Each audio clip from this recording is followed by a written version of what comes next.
And welcome back to round 3.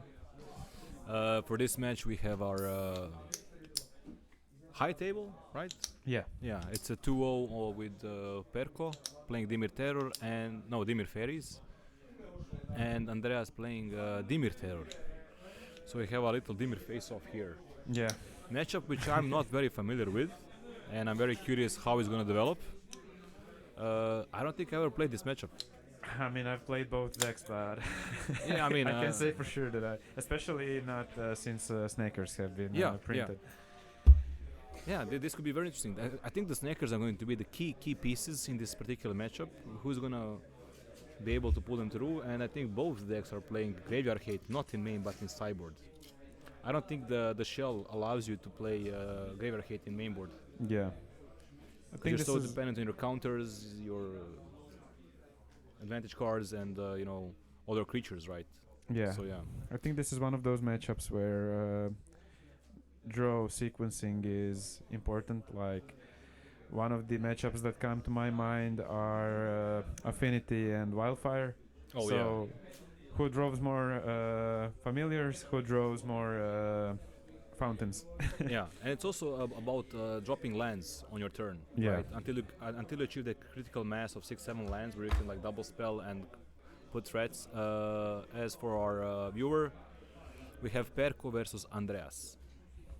So Perko is a player which we usually see playing Jaunt, playing also Dredge, Ragdos, Madness, and stuff like that. I never seen him playing Terror, so this might be a new deck for him. I played, I think, You did? 1 or 2 times against him on okay. Terror. So On Terror, okay. he's not new to it, but he's been mixing up. He's been mixing things up every now and then. And as for Andreas, he's famous for playing blue shells, blue fairies, and now he's changing up a bit by adding a black color to his pool. So he's playing a Terror, and I think we saw a first mulligan here from Andreas. Andreas always playing with a mono white playmat, confusing his opponents. I'm not sure if that was his decision or it just happened to be that like that. When you need a playmat, you just buy the first one which is available to you. Yeah. Oh, this is a white mana symbol. Yeah, white mana symbol. All right. Okay, and he's starting off with an island. So Perko kept the 7, playing his dual land. So he has his mana fixed already. Andreas does not want to do anything in end step. Draws and probably into a brainstorm. Okay. Tries to fix his hand a little bit while Perko is stepped out.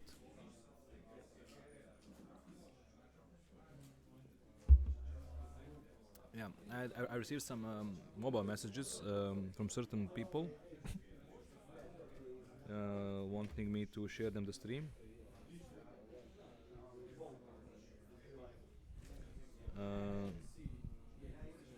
So I'm sharing that.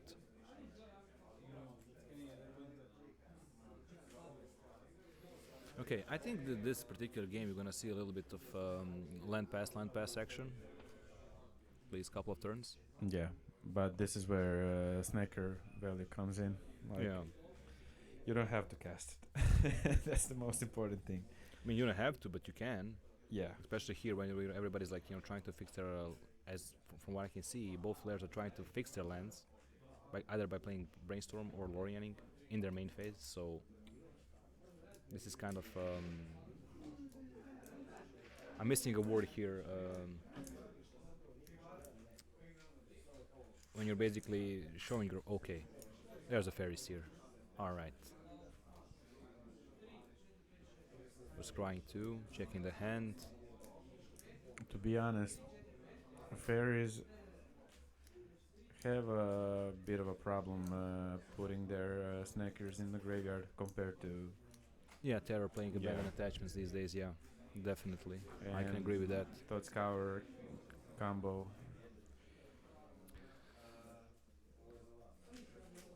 Okay. Andreas finds his third land. While Perko did scry one top, one bottom. Let's see if Andreas does choose to remove this Faeries here from the board. Okay, he's just passing. All right. So let's see. Preordain. Okay, resolves. Also, I think the Fairies have a better card selection, right? With the Scries, and now we're seeing Preordain being played in the main board, Yeah. which is huge.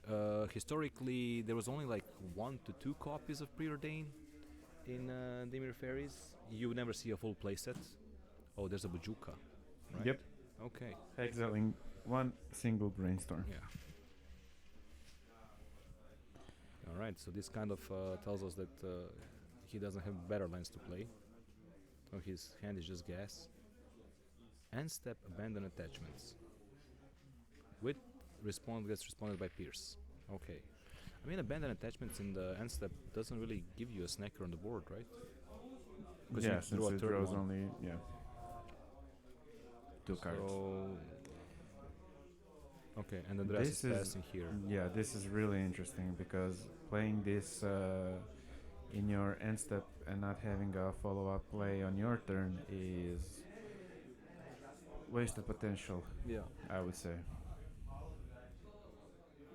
And the brainstorm gets resolved in main phase.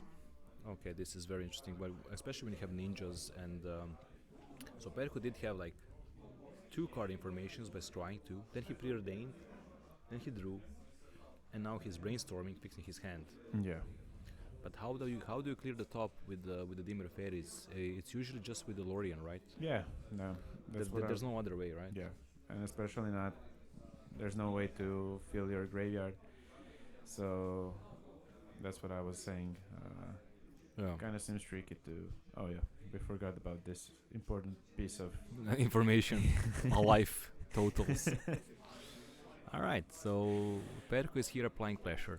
Missed the land drop, which is very important. And then Andreas goes again with abandoned Yeah. attachments in the end step, I think.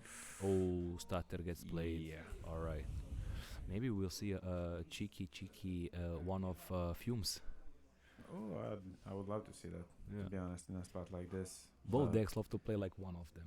Yeah, but if it happens to, yeah, if we don't see a follow-up play after tapping your opponent out, Mm-hmm. that's gonna be quite awkward. Yeah.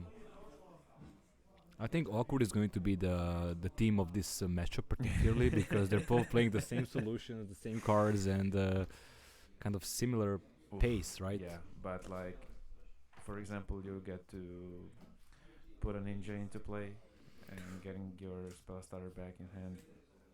Okay, so Perko finds a second Lorien. Yeah. I mean, also like how many Loriens you cycle early on, and then how many Loriens you cast later on, could be a deciding factor also Yeah. in these matchups.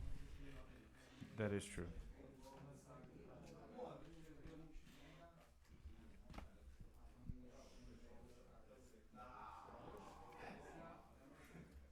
This is very very interesting. What's going on here? I mean, The more I think about it, the more I realize that it's really hard to wrap your head around this matchup. yeah, definitely. Like, yeah, exactly, exactly. Like, it's really hard to see who has the advantage, in this particular situation. Okay, so there's another Faeries here. Andreas is calmly letting these go through, Yeah. and a bot. So I think, bot is like saying, okay, I have no good draws, so he doesn't know what he's playing around. And there was no ninja for the stutter. But look at the, like how much mana there was from Andreas that he didn't waste, or actually that he wasted that he didn't use. So basically, he has 3 cards in his graveyard, and he's hard casting his snackers Yeah. compared to Perko's now 4 creatures on the board, Right. and each gaining at least some kind of value, either from scrying or countering a card or replacing itself. I think Yeah. this is a pretty favored position for Faeries.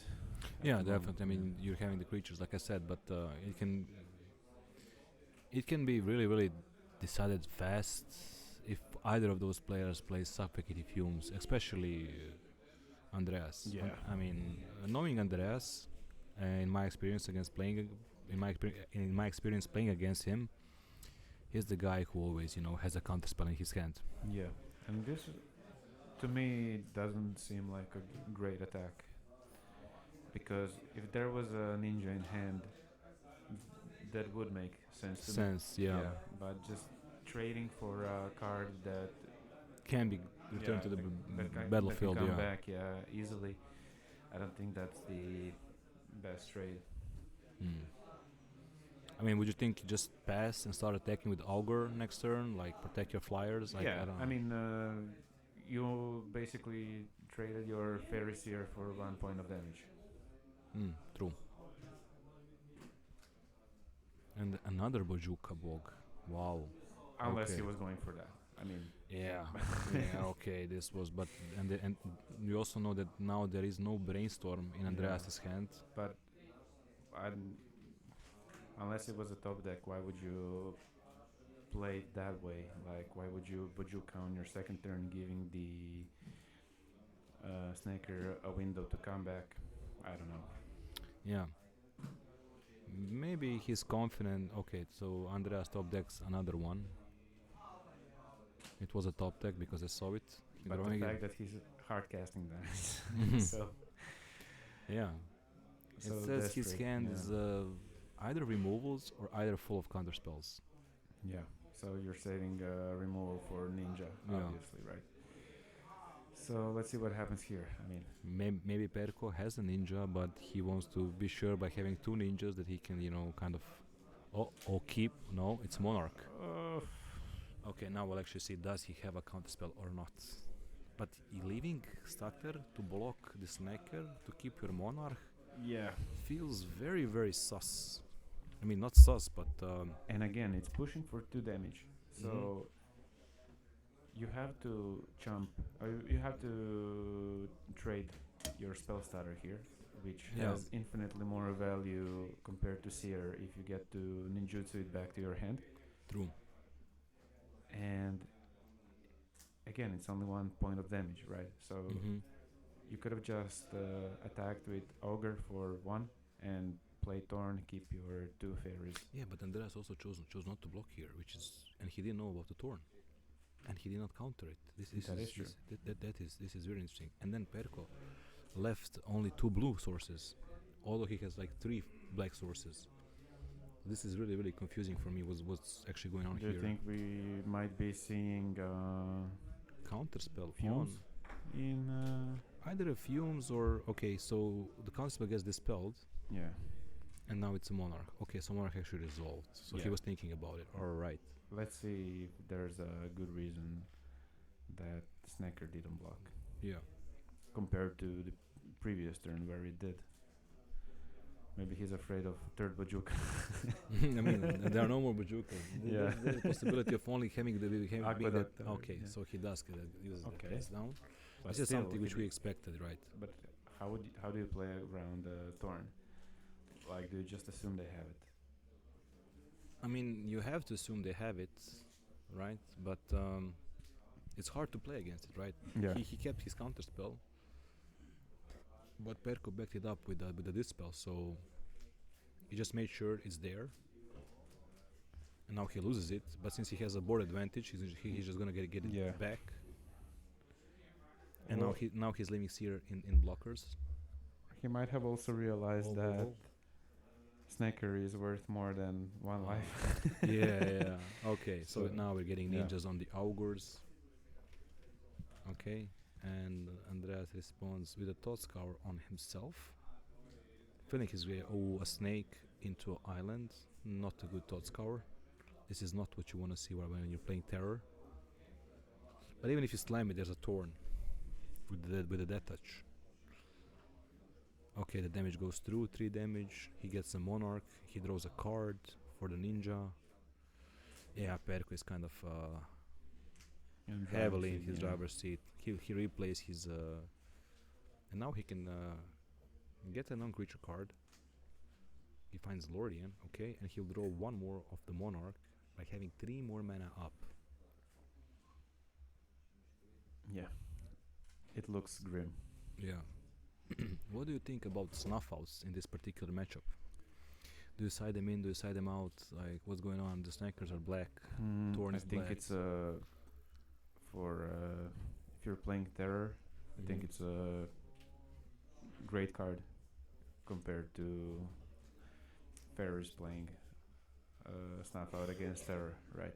I mean, it's still a free spell to get True. rid of snakes, but I just think that Faeries have better targets for Snuff Out, Yeah, especially definitely. ninjas. Definitely, definitely. Yeah, makes sense. Makes sense. Makes sense. Yeah, because we don't know what the guys are packing in in their sideboards. We could see some Arms of Hadar. We could see some. I don't know, man. And I don't Card. know about Mystics. Like Oh, Mystics. Yeah. I mean, I did see like these decks playing like one copy of Mystic in their sideboard. Sometimes they do in the main board one of. I mean, Mystic just scales these matchups, just pops off if you can protect it. But it's really hard to protect it through the 4 copies of Snuff Out. Would you play it in Fairies? I would because it just basically gives you infinite blockers for the snakes, and you can just keep attacking. Yeah, but at the same time, if you're playing against a black deck that plays fumes and similar effects, they're already siding those cards in to answer your fairies, and if you play mystics, they automatically answer your birds as well. So it's kind of counterproductive. Yeah. Basically, it evens out, right? yeah. Yeah. I'm not sure. I would just like the way I see Mystic is not in form of trading. It's just like sometimes you slam it down just to have like it's like a removal bait, Yeah. right? Do you have removal for this particular card? Yeah. And I'm slamming it. And if he doesn't, and sometimes they don't, you can just pop off so hard, right? Yeah, And you can use it for 2 games, game 2 and 3, right? yeah, So and you in the end still trade a bunch of tokens for a board wipe essentially. Exactly, yeah. And Mystic still sticks. sticks, yeah. I mean, the way I play Magic, and I'm naturally very aggressive player, right? I don't really think about the things that can go bad. I think about the things where I can gain advantage. And sometimes you get blown out, but I always play to win, not not Yeah. to trade. And sometimes I don't like prolonging matchups if it's not necessary. Okay, so he see a counter spell on Gurmag, and Andreas gave almost his whole graveyard to place the Gurmag on the board. Wow. And speaking of trading resources, which deck in this particular matchup would you say has an edge? I mean, definitely. When I see these boluses on the board, it's clear that Perko has like some advantage with the fairies. yeah, in a longer game, right? Yeah. The way, it's very hard, right? What Andreas needs to do here is have early snake with the ward to Yeah, orient terror. that changes things drastically. Put the fucking fangs on it and just start going. Yeah. I'm going, and then cast down his 4 mana, snuff off this 2 mana, 4 life. It puts the other deck into a problem, and then you can just like stack your hand. The reason why fairies also have an edge is just because this monarch, right? Yeah. Terror doesn't play it. He wants to be the fast aggressive deck, and as you can see here, just these small creatures are doing so much more than these 2-3 snackers, and no snakes. I mean, even if Andrea starts deploying snakes now, I mean, he did get rid of all the flying creatures, so that changes a lot. But I don't know. The matchup is very complex, I'd say. You can't definitely. you can't really put it on the paper and say, Yeah. okay, this guy has an edge because of this and that. It's just as you can see, the matchup is getting really, really complex. And it really feels like we've all been there playing some matchups where games simply look too similar to the games you've played previously, Yeah. but this this here simply has too much variance on the table. Yeah. So Like I said, you can always get blown out by that random one-off, which is fumes and stuff like that. Which can decide a match on the spot. I mean, I'm mostly surprised by the fact that Andreas has played what, two Sneakers and one Terror, and he's he's still alive somehow. Yeah, yeah. That was his whole Game plan, yeah. yeah. I mean, he also did mill one terror with the mental note, Yeah, and he got countered on the Gurmag. yeah. And now he's trying to deploy the second Gurmag, and he's backing it up with a counter spell. What is he countering? Did he counter a counter? Yeah, I think so. Ah, okay. But this Thorn is really A problem here. yeah. Yeah. Yeah. And Perko does that really, very efficiently. He just cast downs after the Andreas decided to tap out to remove the Gurmag. Yep. Snuff out, space the word. And this is what we're saying, right? If he was screwed, he wouldn't be able to do that. But he had more mana, he had more creatures, he had some advantage. He was in position where he could trade less efficiently, while Andreas was just struggling to get his spells into his graveyard, get his Sneakers on the board, and all these things, right? So this is not the type of game you want to play as a terror. I think so. At least I think. Like you want to be way faster, way more aggressive, and I think he allowed Perko to too many turns to swing it back from this Yeah. position. No, it's really weird. I'm trying to rewind the whole thing and try to pinpoint a point in the game where Perko gained significant advantage. And I was thinking about those first attacks where they traded off their creatures. Mm-hmm. Like, if you ask me, since there was no Bojuka follow-up in the second main after trading with Snacker, I think that it was a way more valuable trade for Andreas in that situation. Yeah, true. And still, it turned out to be in Perko's favor for some reason. I don't know why, and that's what makes this matchup so complex. Like you can't even backtrack the the whole situation and try to analyze the mistakes. And I mean, the thing is, Andreas did try 2 times in the end step to play abandoned attachments. Yeah, and discard those And Snackers. and he couldn't. So that was a huge, actually, gap decider. Because abandoned attachments is still 2 mana, and he got stuck on 4 to 5 lands for too many turns, while Perko in the end had 8. Yeah. He kept dropping lands. He had Bajukas. He just kept him in check the whole time. Yeah, but still, like the card draw in that spot is pretty good.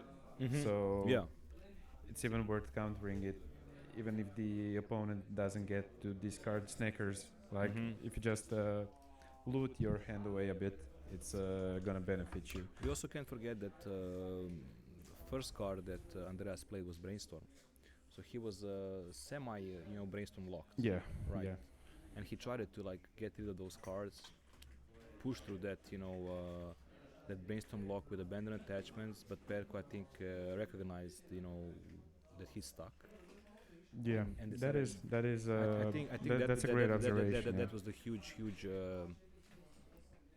Because when you brainstorm lock yourself and your opponent notices, they will take advantage of that. Yeah.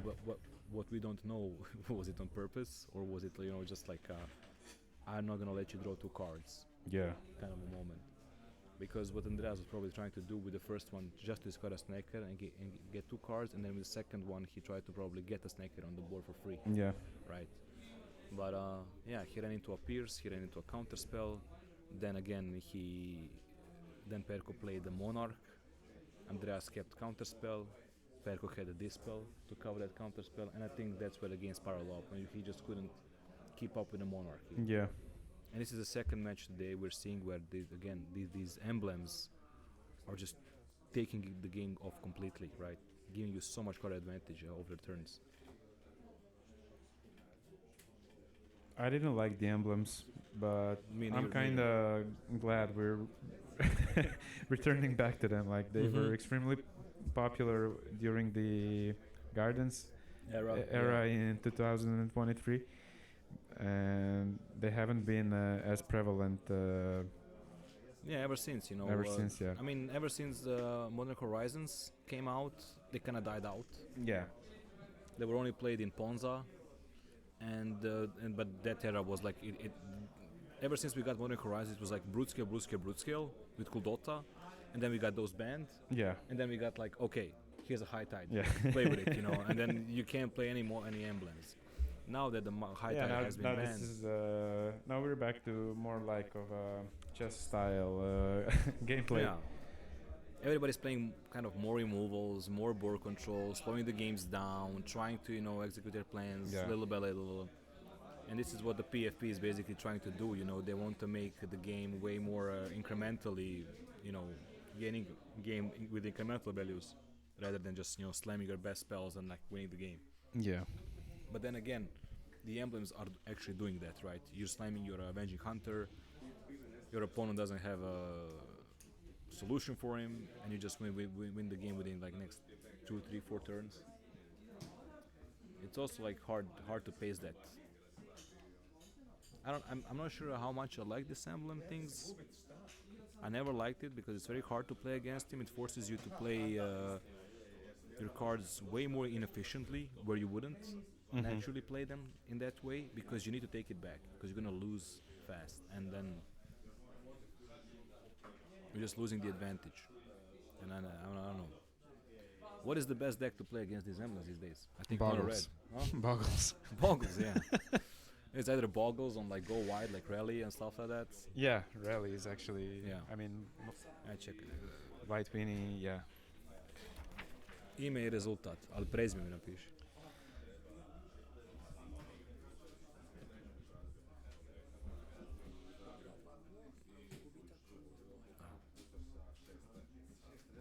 Dobro, super.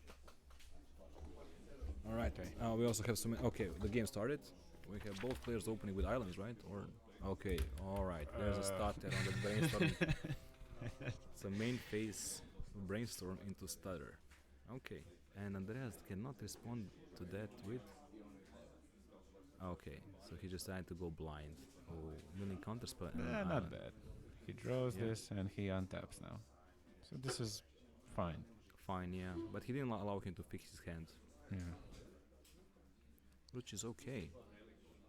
Because Perko did in this way kind of he put the tempo on the board.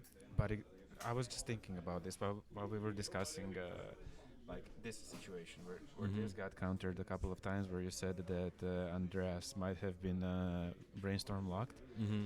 This is an interesting situation where you counter brainstorm and you let the mental note resolve, right? Yeah, Imagine yeah. if brainstorm was resolved. Yeah, And and, then then you his co- counter the yeah. mental note. That would have been huge. Yeah. Actually, when I was playing in Leko, the Geddon, that was the reason why I won against the mono blue player. I had a display in my hand. I let the brainstorm resolve, Yeah. and then I locked him. Yeah. Locked his mental note, and he was just desperate. Yeah, and I think those like small things and small decisions can impact the Mhm. game significantly. And I think the Perko here is abusing the fact that Andrea still doesn't have a black mana. Yeah. He's forced to play mono blue. So no removals are coming off. There's no cast down. There's no fumes. There's no there's no snuff outs. There's nothing going on. So his ninja is safe and Sater is back in hand. Yeah. So Andreas has to really find a way how he's gonna get his foot into his game. I mean, he can just play a mental note, slam two terrors, and move on. But we'll see if that happens. Yeah. Although the brainstorm countering that we were just talking about, Yeah. it's a tough decision as well because if you let it resolve and if the brainstorm player gets to shuffle the deck with Lorien, Mm-hmm. Yeah, you missed a great opportunity. Yeah. I mean, naturally, it is correct to. I mean, it is higher value to counter the brainstorm because brainstorm allows you to fix your hand. right? Mm-hmm. You're drawing three cards, Yeah. putting two back, so you fix your hand, right? And if you're going in for a proper tempo, that's what you're doing. I mean, it's a correct option. Yeah, It's a more reliable option, I would yeah. say. It's kind of rule of a thumb. Yeah. Yeah, rule of a Yeah. thumb. And this countering a mental note is way more for like situational matches where you're like, it's way more situational.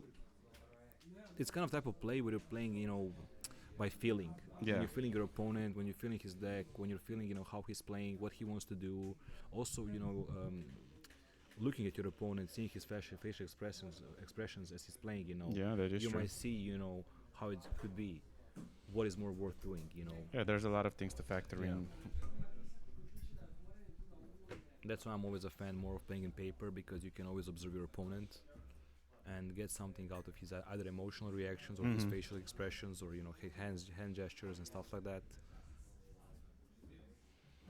Okay, so Andreas managed to find his black source in form of Bajuka Bog. Still means there's no snuff outs available, but the terror is down. Yeah. I mean, this terror solely exists to block this ninja right now. It's good enough. It's good enough, yeah. Okay, mental noting. I can't really see what he's mental noting because the glare is epic. We have an epic glare going on. Well, what can you do? But I'm pretty sure Andreas has a 6 instants and sorceries in his graveyard. Perko this time did not find Bajuka Bog to blow up his graveyard. Oh, let me see. What are we playing? Oh, okay, another mental note. Perko is like, yeah, sure, whatever, bro. No stutter. Okay, okay. So yeah, I think this is correct play because it can't get snuff out. The mana for cast down is not there, Mm-hmm. and you are ensuring another ninja, backing it up. But does he have a swamp? No, he has Bajuka Bog. Yeah. So that's why I think this was correct. If you play stutter into a snuff out, it's just like, oh my god. Yeah. It's very fucking sad. And sorry for cursing, it was not my attention. Okay, so Perko is Family friendly stream. cracking, and okay, he's drawing. He's trying to draw. He's deciding to draw. He's sending his flyers in for 2 damage. Well, this is a situation now that Andreas has a snake. This is different to the 10 tempo play, right? Yeah. You slap a fangs, you start swinging, and you're like, yeah, okay, bro, deal with it. But still, you need at least one more snake to be in a Mm-hmm. comfortable spot here. Missing land drop does not help. Yeah. But we all play the Dimir Terror. We all been there. Sometimes lands are scarce. I think we played like 15, 16 lands in that deck. Yeah, and for Lorians. Yeah, 4 Lorians, which is basically up to 17. So it's like you're playing Kuldota but with terrors. Yeah, I was just thinking about the analogy between keeping one lander with mono red decks and ripping the second one Yeah. on your second turn, compared to relying heavily on a single brainstorm to save your hand in blue decks. Yeah. Like, it can bite you in the ass, or it can like Really. change the whole thing. Yeah, I agree. Okay, so this is the situation we were talking about. He had to discard Snowfall because he cannot play it. Yeah. For free, right? And now he's looking for a black source, probably Yeah. with a black mana. We'll see. I mean, if he leaves 1 mana, that means if he finds an island, it means okay, I have a pierce or I have a dispel for this turn. But if he finds a dual land, he probably has more Snowfalls he wants to play. Yeah, I mean, even if I didn't have a single snuff out and I had a pierce here, Mm-hmm. I think that the spells that Faeries cast are strictly reactive. So I wouldn't find it important to keep my Mhm. spell pierce mana up. Like, I would rather play a tap Ooh. land than. Wait. Yeah. I mean, this is a situation where you need a spell pierce, but Yeah. This is like a proper blowout, man. He just spent his whole turn to slam dunk, hit for. I mean, it was a good play. You know, you pay Yeah. 4 mana, you do 4 damage, you draw a card, and you put a land drop. It's huge. And Andreas responds with this with Oh, Arms of Hadar. there we All have right, it. and no pierce. So this island was for show. Yeah. Imagine piercing here, bro. I mean, I mean, that's a game. if I get yeah. Pierce here, I'm like, Yeah, okay, that's- bro, like That's pretty much it. Then. shaking hands. Let's move on. Okay, and now we're seeing the ogre action, looking for more spells. I mean, the problem here for Andreas is he has to rebuild his whole graveyard to start slamming snakes. If he can find those snakes, we didn't see any more snackers. I mean, we haven't seen them still. So he finds a preordain, casts a preordain. Alright, this is a mega value right going on here. Perko is in some card selection mode. And passes turn. Okay. But Arms of Hadar was really, really huge here. Rather brave from Andreas that he, you know, I mean, he had to cast it, right? Yeah. He had to cast it. There wasn't okay. Oh, Terror goes to graveyard with the snuff. Like out. if you don't cast it, you lose the game. Yeah. If it gets pierced, you lose the game. So yeah, it's who cares? yeah. This is like there's big courage moments going on. Okay. Wait, where did the graveyard go? Oh. Hmm. Okay, so we have some Gurmag action, I think. Yeah. And no counter spell. Okay. He does not allow it, and then Andreas will respond with his own counter spell here. And then Perko will slam a dispel. Interesting. Yeah. Yeah. That's why arms wasn't countered. Yeah. And it wasn't. And the island was not for show. It was for dispel. But Yeah, it was for dispel. But again, you know, they traded so many resources. They traded everything. I Yeah. mean, the bad thing for Andreas is that he again traded whole his graveyard. yeah. And here's Ninja again. And here's Ninja. I don't know. Alright, so this I is- haven't been this up is- to date with the terror lists, but What do you want to know? I haven't. Crawl from the Cellar. Crow from the Cellar is not being played. Yeah. I don't think. I mean, it was played in main, Yeah, one off. but now the Terror has put 8 new cards in Mhm. form of Sneaky Snackers and Abandoned Attachment that they cut those, you know, quirky one-offs. Like Crow from the Cellar, like Chainer's Edict, like Yeah. Echoing Decay, like those like one-off cards which were like very popular back in the day for Terror, which gave him like a bit of diversity in his plays and diversity in matchups. That was removed just to have this like more straightforward approach with Sneaky Snackers and, you know, abandoned attachments, refilling your ham. They also cut the copy of Deep Analysis to play these 4 copies of abandoned attachments. So it is a completely different deck these days. Yeah, Like, I it's understand. also But I cast- like the Crawl because it gave you so much grind, man. I mean, not only that, but I was feeling way more comfortable just casting my mill spells blindly. Like, That's true. Yeah. you don't care what gets milled. Yeah, exactly. Eventually, you're gonna get, like, even if you mill Crawl, you guarantee yourself at least one big guy on the board eventually. Right. Yeah. Yeah. I mean, when you're playing decks like Terror, which you're playing a lot of, or Mono Blue Terror, Mm-hmm. I don't think you should care when you are like you're milling your cards, right? Yeah. Because all you care about is which card are you replacing with your mental nodes Mm-hmm. in your hand. Like what happens in the graveyard happens in the graveyard. Sometimes you're gonna mill 2 bad cards and draw a god card. Sometimes you're gonna mill two god cards and draw a bad card. But that's variance, you know. And it's basically when playing these decks, you need to make peace with, you know. Okay, I'm milling good cards this time, but next time, you know, I'm just gonna mill Yeah. a god. You sign a deal with the devil and Yeah. Because that's the thing. Okay, so he's milling again. So now he mills 2 spells, draws a 3rd one. You know, this is the situation. You either play like a pro. You should not care what goes into your graveyard, right? All you need is your Terror and Slam. The card I haven't seen yet is Fumes. Oh, and now we're seeing Mystic. yeah. This is a 4-mana Mystic. How does Andreas respond to this Mystic? He does not respond in the instant speed. He draws for his turn and he might slam his own Mystic. 5 mana, that's a Lorien. Oh, Does Perko gonna allow it with 6 cards wow. in hand? Okay. He does. Okay. This is We are gaming. this is huge. Do you attack with a snake? You do. You force him to use an instant speed to block a snake.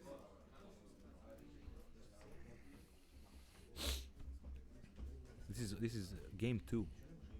Yeah, and we have like 8 minutes 8 left. minutes in the round. left in the round. Yeah. So this. I mean, Perko found his engine to close out the game. Now we need to see if Andreas found his response to this Yeah. demon. Yeah. on the- on There's the- no better way It's to not a put demon. it. Yeah. It's not a demon. It's actually a wizard or something like that. Yeah. That he does demonic things to people. Okay, so there's a try of a Gurmak. But the fact that Perko is on, he's at 20 life, and previous game I think Andreas hit him for 1 or 2 Hands just down. to steal his monarch. All right, and Perko forgets his trigger. That's interesting. Oh, Okay. This is what we're talking about. he First heard do us. your triggers, Yeah. Then resolve and the then you spells. resolve the spells. Right. Rule of thumb, guys. Rule of thumb. Do those things. Okay. All right, but Andreas is tapped out. This is a disaster. Imagine It's a resolving disaster. cast down here, then resolving the word trigger. Yeah. Imagine. Yeah. All right, so there's 4 damage in. He draws into discard. Discards Augur while he has a land in his hand. Yeah, I think he's just holding up interaction, doesn't care about developing the board. Oh, I mean, he does just have needs to untap. Oh, yeah. He has 1 turn clock on the board. He doesn't care. Snackers enter tapped, if there's any. I'm not sure. I didn't really see what he discarded, but it doesn't look good for Andreas here. Yeah, I think it's a scoop angle. no snackers. What we're gonna believe. Okay, brainstorming, and Perko does not let that resolve with a spell stutter. I don't think you let him find any new cards in this situation. Yeah. Yeah. Okay, and we see a handshake, so Perko takes this one convincingly. Game 1.